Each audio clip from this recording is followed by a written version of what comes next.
All right, welcome back to the Black Psychologist Podcast, episode 6. Thank you for listening and Yes. watching. And we are here. I'm Dr. Kyle, your host and clinician. Of course, I am not by myself. I am with the man, the myth, the legend, the one and only Dr. Jason Coleman. How are you, sir? My man, I'm good. I'm good today. How you feeling, man? Hanging in, man. Listen, the weather is breaking. So yeah, it's about to be that time of season. I ain't mad at that.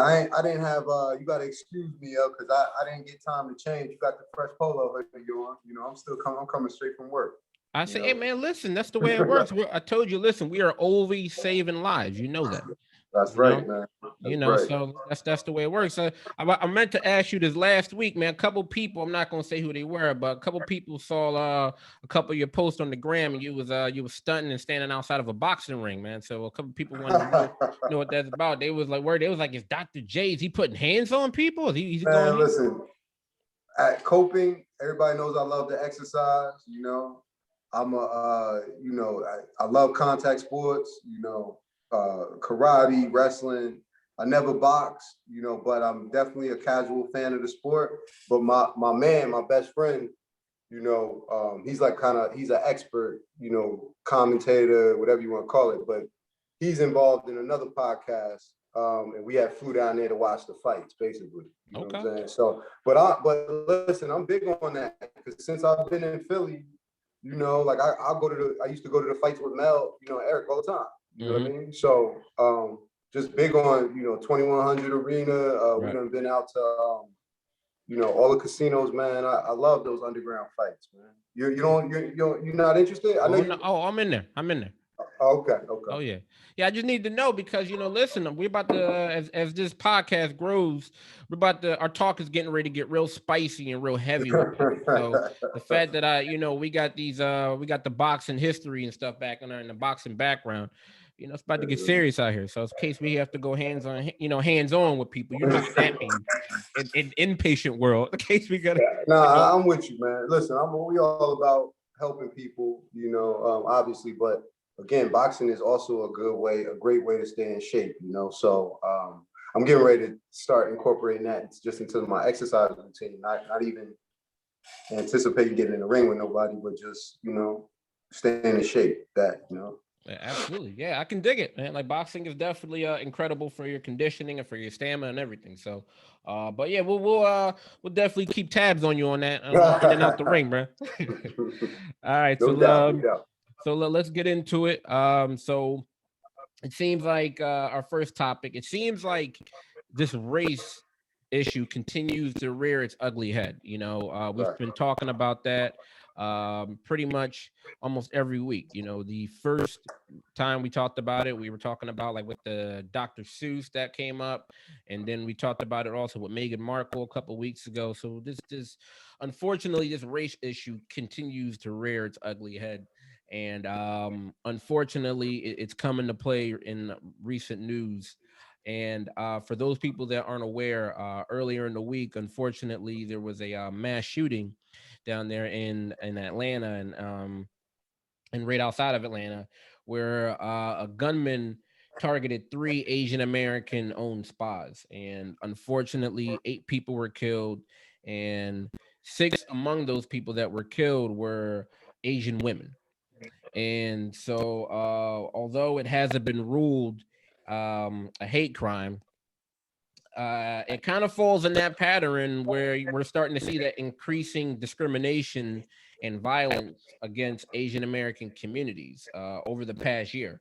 Where over the past year, we've had a lot of reports were coming out that Asian Americans of all different ages, of all different you know, SES and male, female. They were being spit on. They were being verbally and physically assaulted. They were being barred from establishments and on transportation. And this has just been, you know, taking place. And unfortunately, this was like an extreme, it seems like, version or an incident that took place that, again, it's not being ruled a hate crime, but I don't know, to me, it feels really racially motivated. So, Right. I'll give it like a brief kind of description of what took place. So the gunman unfortunately went into this first spa and he killed 4 people, drove 30 miles and to 2 other spas, and then killed 4 more people, 4 more Asian women.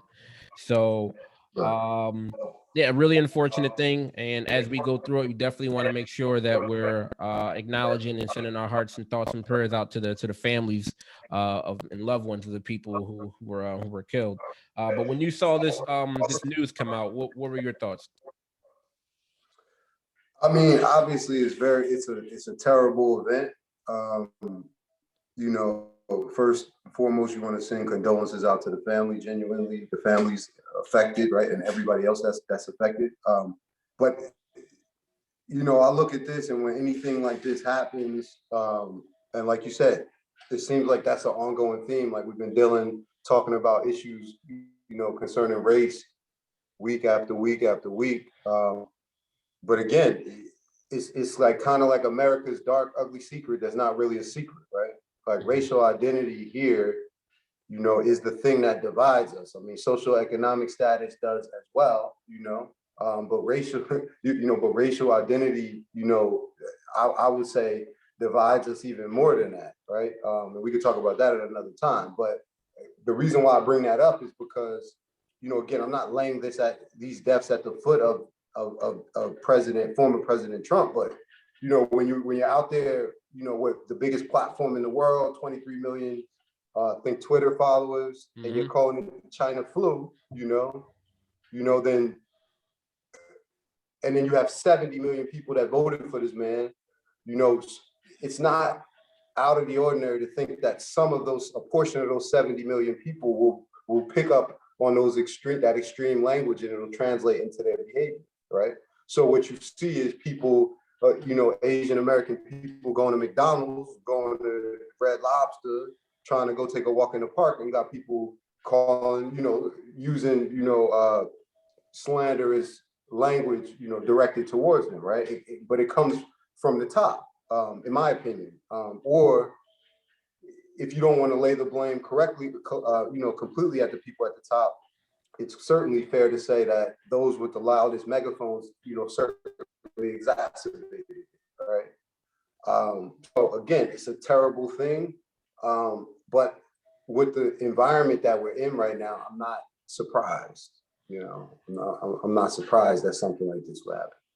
No, I echo your thoughts, and I'm gonna lay it not only at former president at his feet, but there were other public figures or political figures that were also right in the same vein. Like I feel like he weaponized the coronavirus, right? With those terms, like you just said, with the Kung flu and the China virus, the China flu, right? Because what he did, he reinforced a particular association with a potentially deadly virus with a group of people.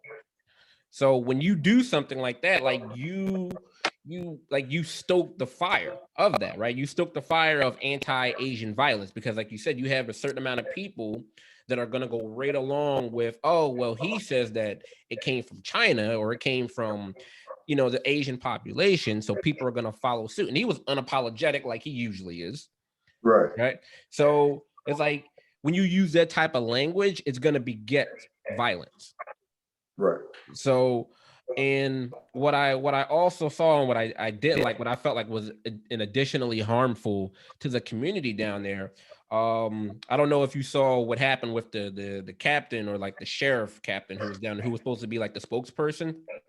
Right. So he made like this claim after they arrested the suspect or the gunman. He went out and he came out at one of the pressers, and he says that I got the quote here. He says the shootings were not motivated by racism, but by the gunman's issues with sex addiction. He said he was pretty much fed up, and he kind of was at the end of his rope. And yesterday he had a really bad day.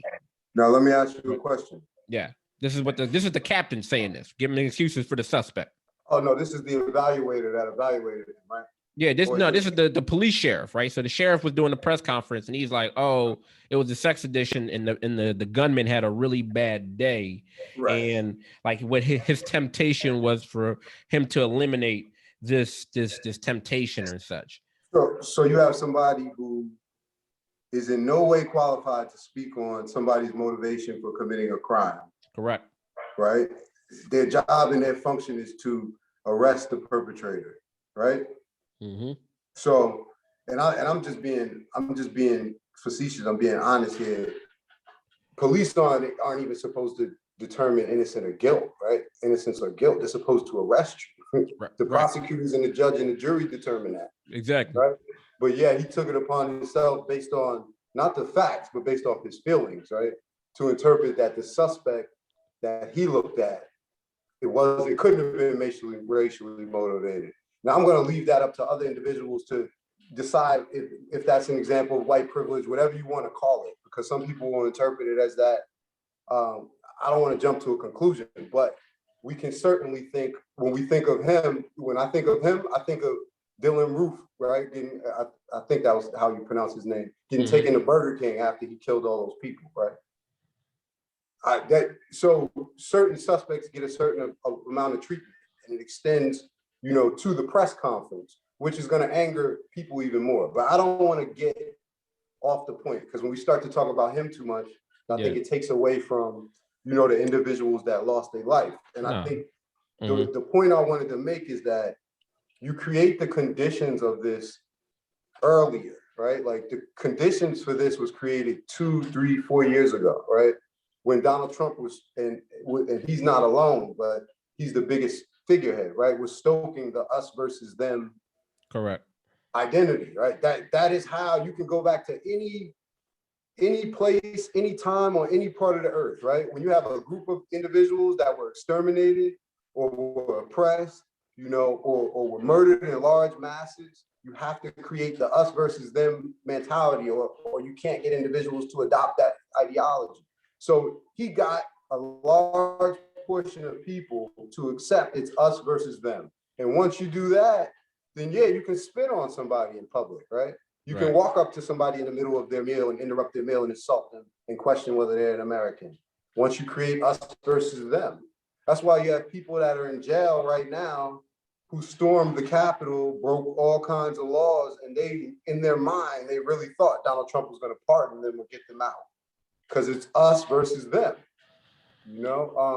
And I think that and not to focus, like you said, on the police person, but I feel like those comments lend itself, like, right, when you have that frame of thought or that thought process, it's like you're lending itself, like, well, it was just them. Like, I think even his comments, like, they offer an excuse, one, for the act or for the shooter, and then that also erases the suffering of the people that were killed and their families, right? Because again, it lends itself to that it's us versus them, right? And so this person is simply justified, right? So when you have that, it's like you're not even able to look at them as victims and as people or as individuals, because like it's like, oh well, no, they're less than, right? And like you said, when you have people and you create that view of we're up here and other folks over here, and these are the guys that caused this pandemic, all these other different things.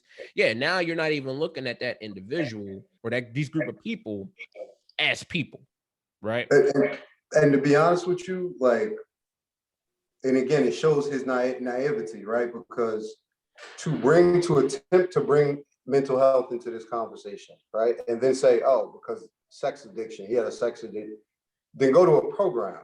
You understand what I'm saying? Right. You don't see people who have addictions to food shooting up McDonald's, right? Now, I'm not making light of it, but I'm just saying the absurdity of somebody that would say that. In his brain, that made sense to say. He said it to the world. Right. That's why he went viral, because normal people looked at it and said, well, number one, it just sounds unintelligent. I'm not going to use the word I felt was going to use, but it just sounds unintelligent. And then, when we look at it on a deeper level, he's trying to inject mental health into an area that, number one, I can assume he knows nothing about, right? Or I can assume that he's not an expert in, and he's not talking about the crime, right? And again, it speaks of deflection.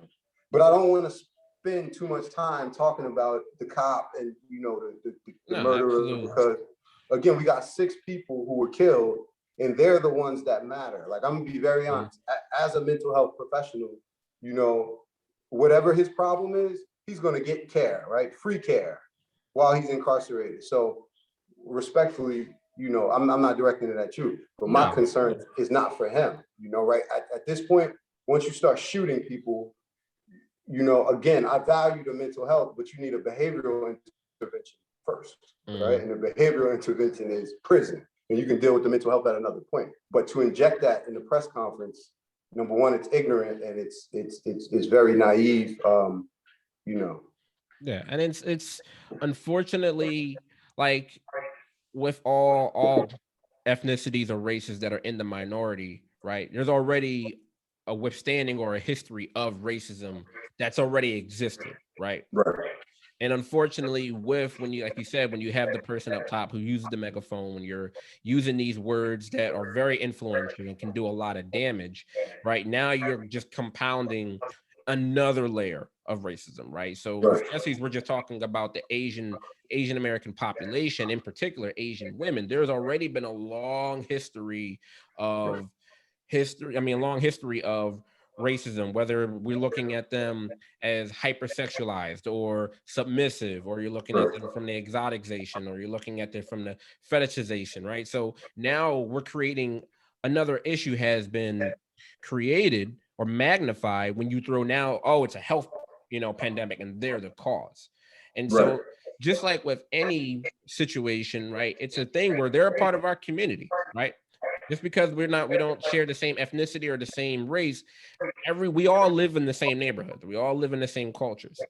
And what's happened is also, like you were saying earlier, with the us versus them situation or environment or culture that's been created, like these population of people are going through a lot, like you said, and people are looking the other way, right? There are reports where people are being assaulted in public, spit on, all these other different things that are taking place, and you have other bystanders that are just standing there allowing it to happen. So it's a situation, and I'm happy that I'm you're starting to see a lot more protests. You're seeing a lot more demonstrations. You're seeing a lot more gatherings, because now that it's come to a head, right? Unfortunately, it's come to a traumatic head where you had 6 individuals lose their lives because of this. And so I think it's in the same manner as if we were able to come together and unite, and as far as when we did with the Black Lives Matter, we have to do it the same way with the Asian American population, right? It can't just be them, they're standing up, they're voicing their concerns, their outrage, because again, we all share the same community, right?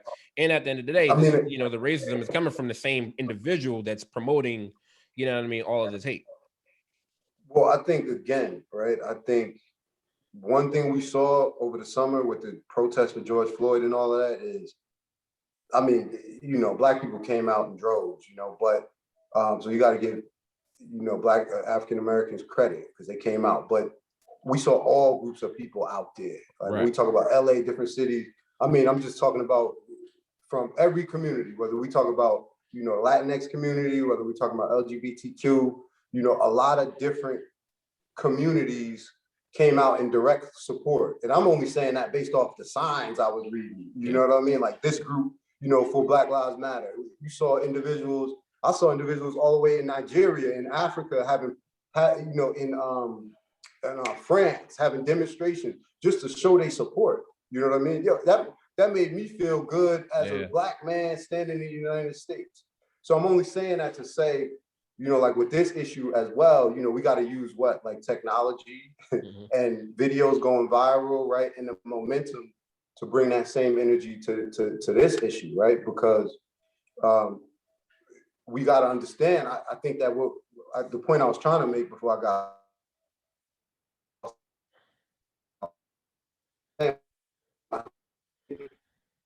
of people, all of that, all the groups together at the same. You saw massive amounts of people. Everybody had to cover it. Yeah, traffic was stopped. You know what I mean? One group of people can't do that by themselves. You know what I mean? So that could only be accomplished when you bring several groups of people together. So I only say like that same energy for lack of a better term, we got to keep that same energy with this, whether it's donating, advocating, sharing videos, speaking out, whatever it is, because it's like that old folktale or whatever it is. It's like, yeah, you can turn around when somebody pointing at me or you, or, but it's going to come a time where that individual is pointing at you or your group, or what, if you are a member of a minority group, so I just think that that energy has to be maintained, and, we kind of have to channel it the same way. You get results. Yeah, absolutely. There's definitely strength in numbers. I know there's an upcoming demonstration. Like if you're in the Philly, South Jersey area, I know they're having a demonstration in a meeting a couple weekends from now. So on April 3rd, whoever's listening, and again, I'll post about this because, like you said, we got to get the word out. Like you said, we're all the same community. And last I checked, the people that were hating our community or our folks were also hating the same Asian American folks and hating the LGBT. Because, like you said, we got to work together to do this. So, yeah, there's a demonstration in South Philly at the FDR area. I think starting at 12 p.m. on April 3rd. It's a Saturday, so at 12 o'clock, everyone will be gathering at the FDR, and they're going to be walking like after they get the signs and everything's together and situated. They're going to be walking from the FDR area to the to Broad and Patterson. So everything's going to be right there in the South Philly area. So as I continue to get more information, I'll definitely post about it and just spread it. Like you said, we got to continue to keep the same momentum because this is a huge problem, and people are being affected, and this is our community. So if we're going to get anything solved, like you said, we have to continue to do it in strength and numbers and waves, and we got to continue to speak out and do things about it. So I'm hoping that, again, it seems like it's racially motivated. I think that should still be fully on the table. That's just my personal belief based off the information that's come out. So we'll continue to stay tuned and, keep everybody updated on things. All right. No doubt.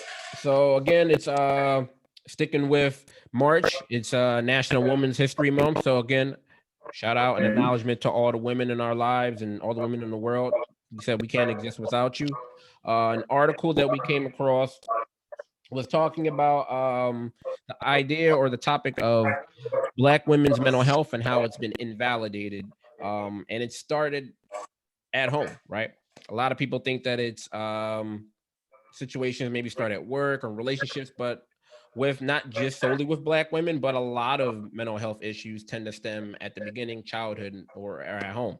And so we reviewed and discussed in this article where you had two women share their stories about their experiences growing up. And one woman had shared her story about when she would go to her parents about issues, whether it be like relationships or maybe stress at school or any different concerns. Her parents would, they would be dismissively say like, oh, well, you're just sad, or, you wouldn't be feeling this way, or you wouldn't be depressed if you were cleaning your room. Right. So just kind of really dismissive, really invalidating. Another young lady from the article mentioned that when her grandmother passed away and she was in 6th grade, her father would be like, yo, don't cry. Like, don't do that. Right. Even though she's grieving over her grandmother, this same lady said, or the same young woman later in the year while she was in 6th grade attempted suicide. And so her mother, when they got home, I guess in the aftermath was just like, yo, you did that for attention, right? And the young lady said she was tempted to say yes just to make her parents feel better. And unfortunately, she said that they never again as a family talked about the suicide attempt, and that she still struggles with self-harming to this day. And so, her stories, those two stories are not unique. I'm sure a lot of Black women, unfortunately, have had this experience or something similar to it, and it just sometimes manifests into a situation where, one, if you're not able to, you don't have that outlet, you don't have that individual, or you're not able to discuss some of these feelings and thoughts that you're having as a group, as a youth, and manifests and maybe comes out to this tough exterior, right? And then sometimes parents maybe not maliciously or intentionally, but they teach their, their children, in particular, we're talking about Black women, how to be tough, right? How to survive. And so, it molds or sometimes manifests into the extension of being like this, that superhero, like that strong Black woman complex that can be detrimental, right?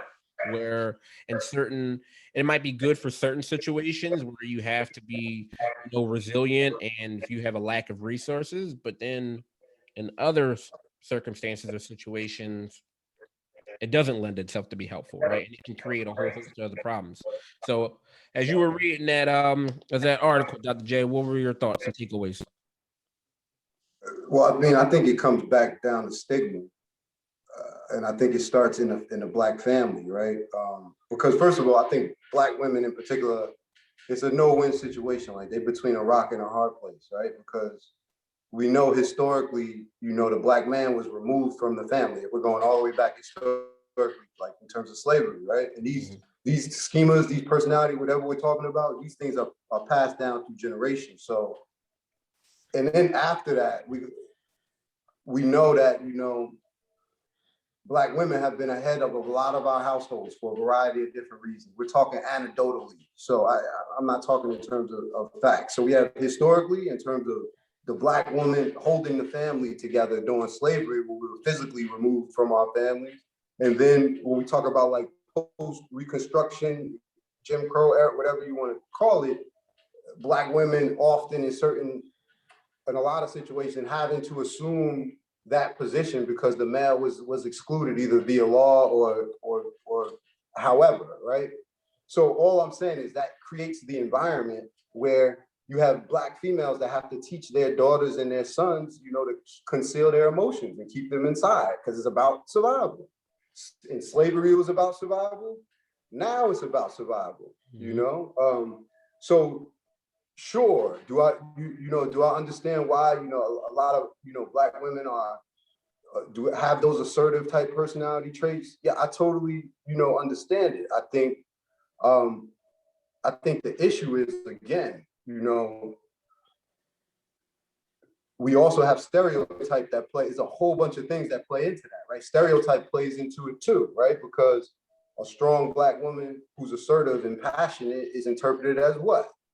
Aggressive, right? Or the angry Black woman. Right. So as if you're a Black female in this country, you caught between a rock and a hard place. You know what I mean? Because socioeconomic status and a lot of situation and environment will force you into a position where you gotta have those traits, right? Because money is tight, and you got families to raise, you got things to do, and men aren't around. We ain't around. Yeah. So you gotta have that assertive personality, but does that take a toll on you over time? Absolutely. But I don't even really know. I accept it, like what they said in the article about the superwoman schema, and feeling like you can't reveal your emotions and and feeling like you have to have all of those assertive personality traits. I accept it, but I don't really know what the appropriate response is, because I just don't know what the alternative is. We're talking anecdotally, but when I talk about what Black women have had to overcome or just had to do to keep the Black family together in this country, I'm like, well, if they didn't have these type of personality traits, where the hell will we be? So I don't really know. It's a hard question to answer. You know what I mean? And I'm not saying you're asking it, but I also think it's kind of an unfair question as well, in certain respects, because of what Black women have had to do over the years, Yeah. For me, and maybe I'm being optimistic, or I don't know. I'm hoping that with the evolution of time, or as the generations are unfolding, is that one, that stereotype kind of starts to decrease. But I'm also looking at how times are changing, where you maybe had grandmom, right? Like our grandparents, and then maybe our parents responded in kind with that, right? They responded in a way where they were, okay, grandma is raising the family, right? Grandma or mom is raising us, because keeping us together, because like you said, dad's not here or whoever's not here. From what I've seen, like either in in working with adolescents, or even just personally, I don't think this particular generation of adolescents are responding the same way. Right. I think one, there are more resources. I think also just the culture, and it's just different. So I don't know if they're responding to that same, like you said, assertive parenting, that where it's just like, hey, I'm teaching you how to survive because this is how it's going to be. And this is what I had to go through. And this is what grandma had to go through to keep the family. So this is what you need to know. It doesn't appear that a lot of teenagers are as receptive to that type of forceful assertive thing. So that's where my concern comes in, because they may interpret it as something different, right? They may interpret it as, oh, well, my mom doesn't care about me. My mom's hating me. She's invalidating, kind of similar to how these young adults. Well, that's kind of what happened in the article, right? Right. So that's so I think the perception where mom, and I'm not saying that how mom or whoever in these articles were right. I'm not saying justifying or minimizing your kids' concerns or things is right, and by any means. What I'm saying is that those parents, like you just said, only knew one way, right? This is the way that they were raised. I got to raise my kid to be strong. I got to raise my kid to get through this, because if they have to go through it, our job as a parent is to give your kids the tools necessary to survive. Right. So, but it seems like the ones that were given their story, their perspective, was a different thought process. Right. And they weren't receptive to that. Exactly. Right. So now that it's not receptive, it's going to be different. They're going to now their struggles are going to be different. In addition to, of course, learning how to survive in these times, but now also, like you said, the toll, the impact. They may interpret it as, well, my mom and dad weren't there for me, and this is why I'm struggling with other different issues. So I'm hoping that with the openness, with some of the more resources, with mental health being able to be less taboo, it's being talked about more. We see a lot more figures and people that look like us that are willing to talk about it. Like, it's coming more out of the shadows and into the light. I'm hoping that, they can kind of, one, change that thought process or be more receptive, or two, if this is what their experience were, they're able to get the help, so they're able to process and contextualize what they experience. Because I don't know about you, but some of the adolescents and some of some people that I know, when the mom is giving them that kind of like that tough love, that like, you need to do this, it's a different perspective. Like, it's a different reaction. And they're a lot of times their first reaction is to, oh, I'm out. Right? Oh, I'm not. This mom's not gonna be talking to me like this, or I don't know what she's talking about. This isn't. It's not the same as when we were growing up. And I mean, I can't really disagree with that. I agree, right? Because we know people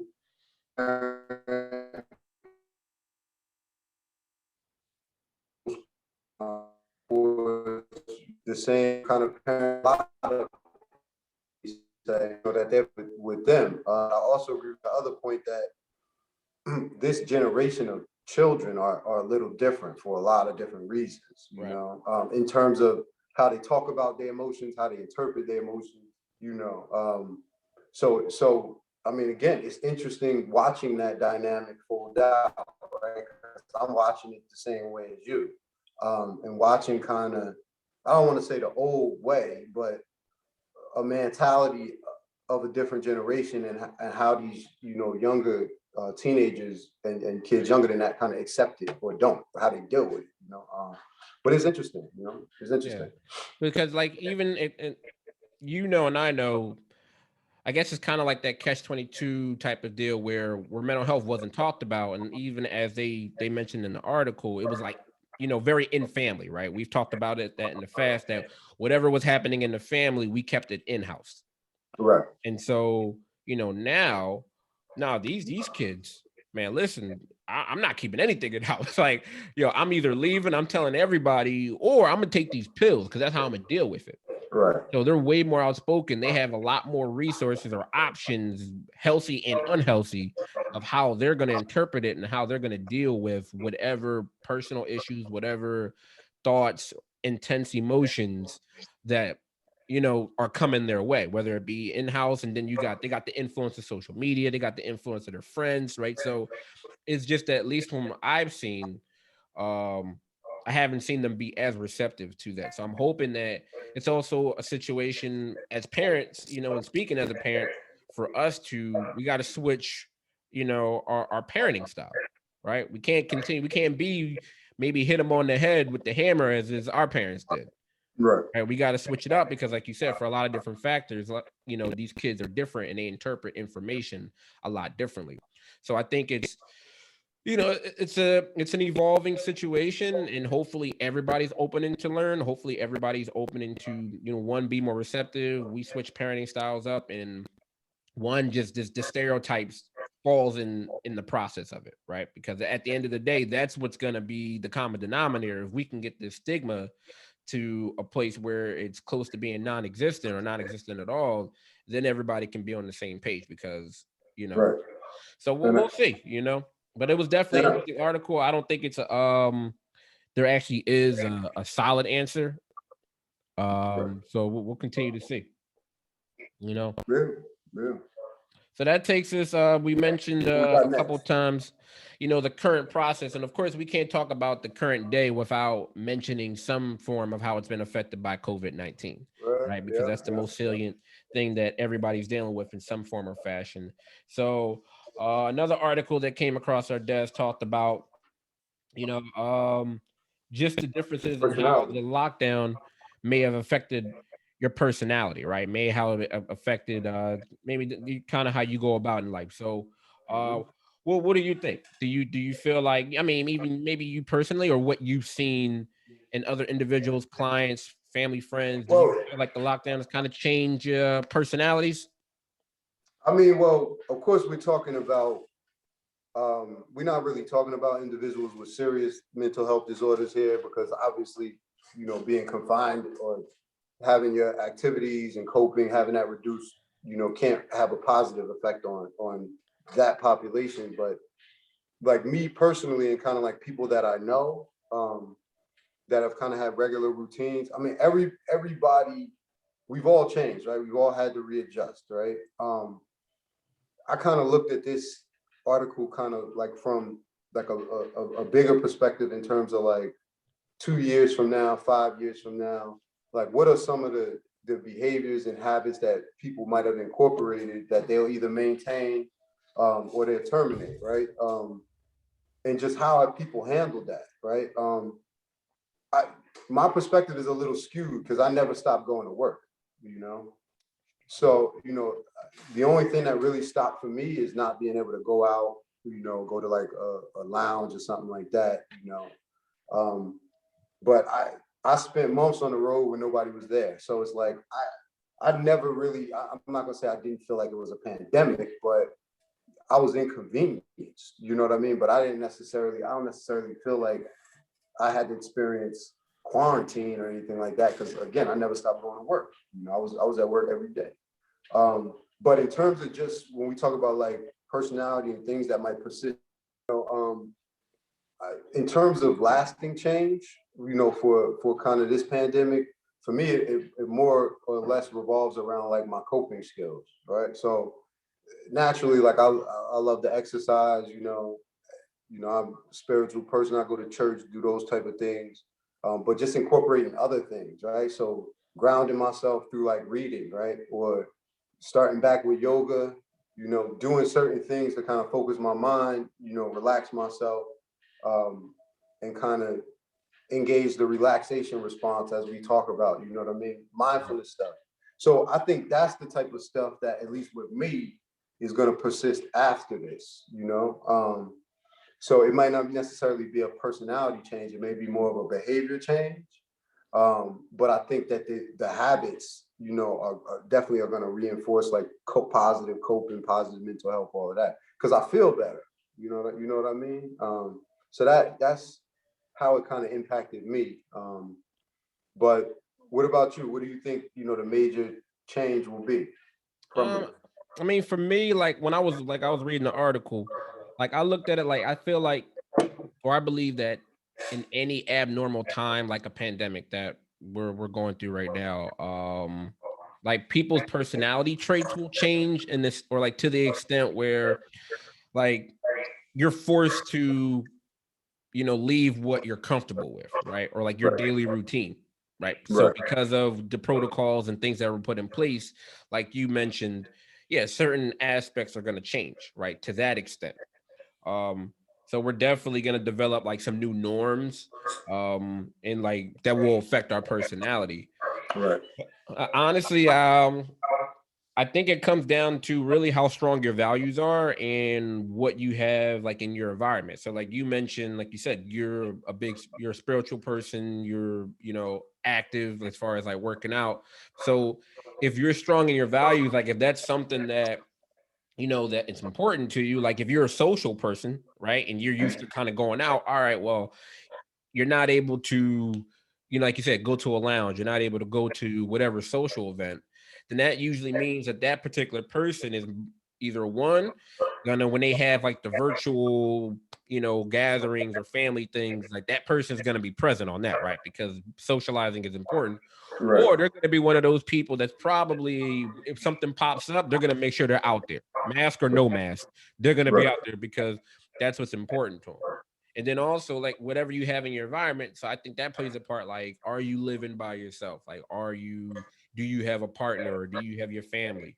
So I True. think, you know, it's going to be adjusting like where you're used to having that space where like, all right, well, I usually had 8 or 9 hours where I wasn't with my kids, but now since I'm working from home, it's going to be that. Like that'll be the adjustment. So you'll have to that'll be like the new norm, and that'll affect your personality because maybe it'll be a situation, maybe you'll enjoy being with your kids, or if don't like your partner, it's going to be even more heightened, right? It's going to be more highlighted. And if you do love your partner, you're going to enjoy even more time spending with them. Right. So I definitely think it comes down to the values. I don't think it's a full on personality change, but like to echo what you were saying, definitely some of your behaviors are going to be different, and there are going to be some traits that are going to be adjusted because there's a new norm. And Right. how strong your values are, I think will come to fruition, will come to the forefront. True. So No, I agree. we'll see. I mean, definitely, I'm excited or even interested to say what the lasting um, effect's going to be, because everyone continues to have like, oh, well, they're opening up this, people are getting vaccinated, and so on and so forth, and that's good. However, it's also, I think, a lot of things that happened during the pandemic are going to continue to linger, right? Like a Oh lot yeah. of companies are like, you may be working from home maybe for the duration, right? Because Right. companies have caught on to like, hey, you know what, we can still be as productive with these people at home. We're Right. saving money because like we always talk about, financially always is a consideration. A lot Right. of companies are saving money having people at home. You don't have to do reimbursements for gas, you're saving like on utilities, you're saving on ordering products, all these other different things. So for some, I think for some fields and some for some arenas, like this may be your new norm. That's So a fact. And so we'll continue to see the effect. And then also like the personality, as far as like what affected you while you were doing the pandemic. Like, did you lose people? Did you, what was your personal experience? But I feel like it's right. also going to be a consideration to the extent that your personality or different traits and behaviors are going to change. So That's a it'll fact. be interesting to continue to watch, man. Yeah, I mean, and it's definitely not going anywhere because listen, they're gonna be doing studies and experiments and all kind of research on this Hmm. pandemic and the impact for the next decades, So on to the Exactly. NCAA. On to the NCAA. So we definitely had to bring this to light and put these guys on the grill. And again, staying with the subject and of women. So recently what came out, it's NCAA time, it's March Madness. You and I are both big sports fans, so I love this time of year. I love this particular weekend. So the men's tournament has been going on since last Friday, and the women's just started theirs off on this past Sunday. However, when the teams arrived a day or so before the first games were tipping off, the women unfortunately ran into a bit of an obstacle. So, as we know, most of these gyms, when you get to the hotels, there's a Mhm. workout area, right? Right. So men in their area, wherever their bubble or their hotels are seated at, they came to have fully stocked gyms, right? Mm-hmm. Everything you need, anything you can think of, they have. Unfortunately, that wasn't the case for the women's teams, okay, with their Right. locations. So they came in and they saw one small pyramid of light weights in an empty room. Like, So I that mean, was it. that was it. I thought So, I was just seeing a snapshot. no, that was it. That looked like the little, like little small pyramids of like little weights that you can get at like Walmart. Like, I don't It even looked think. like what my mom has in the other room. Right. Yeah, bro. Like it looked like that was it. Like, and then um so of course a couple coaches, and I think her name is Sadani Price. She's a pretty good player. I don't want to mess up the team that she plays for, but she saw this and was like, oh no, this needs to be publicized, right? Right. We need to know Yeah, about she this. put him on blast. As She she had should have. to, yeah, and more power to her.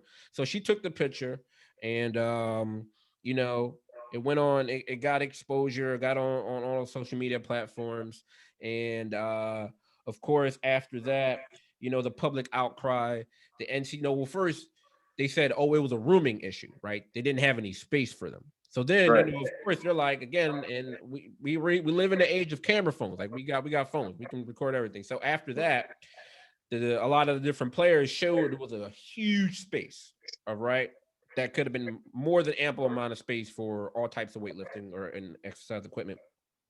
So then after that public outcry, the NCAA upgraded the workout facilities and they added like a little pink lighting to like the workout area, right? So yeah, so what for me when I saw this, I'm gonna just call it blatant sexism. Mm-hmm. That's what this is. I mean, this pretty much sends a message that you're not as valued on the same level as your male counterparts. Right. That's just as blatant as it gets. I mean, but if we're being honest, like the NCAA has been very clear with this about this, like with their actions for a very long time. I think there was another group of pictures that was floating around, and it was just like the swag that they gave to the players, Oh yeah. and the food that they served them, Oh right? yeah. So think about Terrible. the audacity to.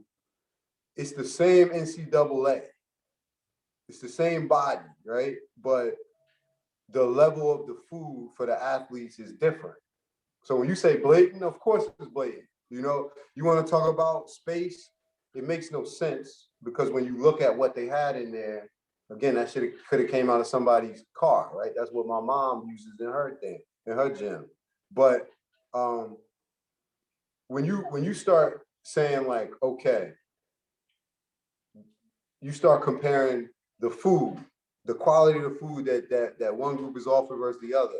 Whether you get a T-shirt, a hat, an iPad, or whatever, all of that is different. You understand what I'm saying?